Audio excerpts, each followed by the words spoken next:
everyone, this video is going to walk you through how to create either a bar graph or a pie chart for categorical data. So I'm assuming that we already have essentially a frequency table of our data. So I have some different categories. In this case I have states, and then I have a frequency or a count of each one of these. These actually come from the college data set. And this is a count of how many schools there were in the data set for each state. So the original data is in this college data database that we've looked at a little bit from this state column.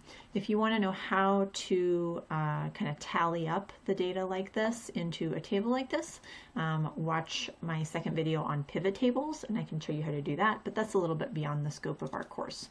So assuming I have some categories with a number associated to each one, some kind of frequency, then I can just highlight our data. In this case, there's quite a few different states. There's 50 states, so it's kind of a big data table. And then I'm going to go to the Insert tab, and I'm going to pick from this Charts menu one of the top left options. This is the Insert Column or Bar Chart.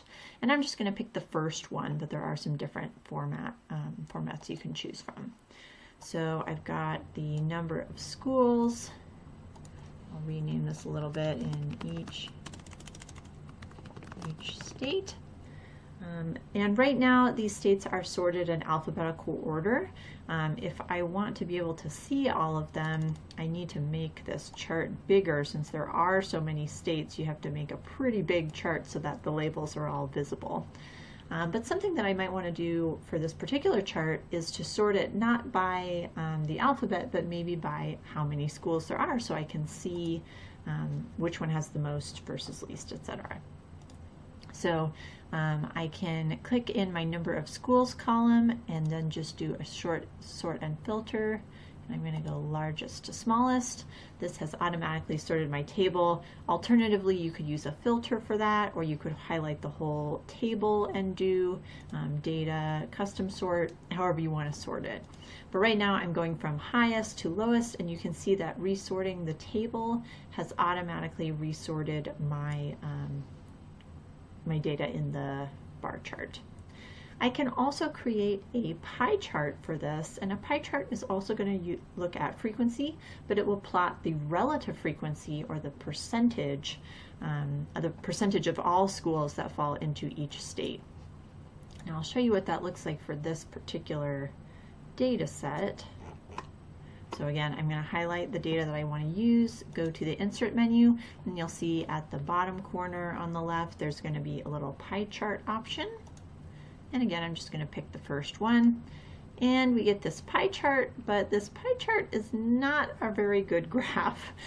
This isn't a good candidate data for a pie chart because there's too many pieces. With 50 different states, there's no way you could draw these pie pieces in a nice way. So if I'm trying to find, like, well, what's the color for North Carolina, that's going to be super hard to read. So not a good pie chart for this one. If I had fewer options, I might want to do a pie chart for that. Here, for example, I've done another pie chart using the institution type from the college data set. So looking at the three types: public, private, nonprofit, and private for-profit. I made a little frequency table over here and created a pie chart. So this is a lot more useful since there are only 3 categories. We can see that most of the colleges in this data set are private nonprofit. I don't know if you can read that, but that's the orange slice. And then we have public as blue and private for-profit as gray. So we get a good representation of sort of the proportions. You can also create pie charts if you change some of the settings. You can create them where the percentages are labeled, or even with the number or the frequency that's labeled. So in this case, this would be a good candidate for a pie chart versus my states. It would definitely make more sense to do as a bar chart, or maybe just a table would be the most readable for this particular case.